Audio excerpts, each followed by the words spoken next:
जैसे अपनी माँ को हम पवित्रता का प्रतीक मानकर उनकी छवि पर कोई आंच नहीं आने देते, वैसे ही गंगा भी हमारी भारत की संस्कृति का एक प्रतीक है। गंगा भारत की सबसे महत्वपूर्ण नदी है, जो भारत को और बांग्लादेश को मिलाकर 2510 किलोमीटर की दूरी तय करती है, लेकिन फिर भी ये अपवित्र होती जा रही है। इसी अपवित्रता को दूर करने के अभियान को आगे बढ़ाते हुए कुछ साधु संत जंतर मंतर पर अपना धरना प्रदर्शन करने पहुँचे।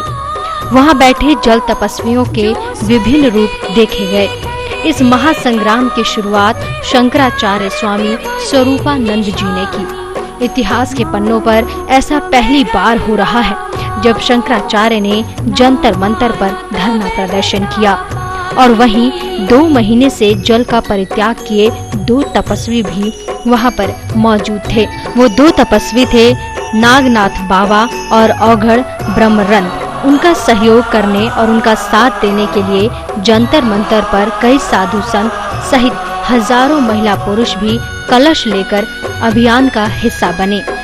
इन सभी संतों का कहना है कि सरकार इस प्रदूषित गंगा पर अभी तक ध्यान नहीं दे रही है और न ही कोई ठोस कदम उठा रही है। की धारा देश के लिए जरूरी है, जो कि केंद्र की सरकारें बहुत दिनों से प्रयास कर रही हैं, फिर भी ठीक नहीं कर पा रही हैं। इसलिए हम लोग ये चाहते हैं कि अब इसको प्रायोरिटी में लिया जाए और इस बारे में स्पष्ट निर्णय सरकारों के द्वारा। कानपुर के अंदर 800 चरम उद्योग है। उन सारे चरम उद्योगों का पानी जो है वो सीधा गंगा में डाल दिया जाता। तो इस सब को रोकने के लिए आज इस देश के संत जो हैं वो खड़े हुए हैं, और जब तक ये हमारा संकल्प पूरा नहीं होगा, इस देश के संत छीन से नहीं कर। सामान्य भारतीय के लिए स्वास्थ्य, शारीरिक स्वास्थ्य, मानसिक स्वास्थ्य और भारतीय संस्कृति की रक्षा के लिए गौ और गंगा, ये दोनों चीजें बहुत आवश्यक हैं। अब देखना ये होगा कि सरकार इस गंगा अविरल महासंग्राम को बचाने के लिए क्या कदम उठाती है। क्या इन संतों की तरह सरकार को भी गंगा माँ से इतना ही प्यार है?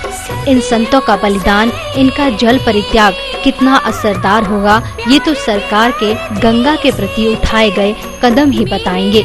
लेकिन हम सब का भी ये कर्तव्य है कि हमें गंगा को दूषित नहीं करना चाहिए और फैक्ट्रियों का गंदा पानी गंगा में प्रवाह नहीं करना चाहिए, क्योंकि वो हमारी माँ है और हम सब का ये कर्तव्य है कि हम उसकी स्वच्छता का बीड़ा उठाएं और एक साथ मिलकर गंगा को फिर से पवित्र और स्वच्छ बनाने का संकल्प लें। जय माँ गंगा। रफ्तार टाइम न्यूज के लिए दीपिका मिश्रा की रिपोर्ट।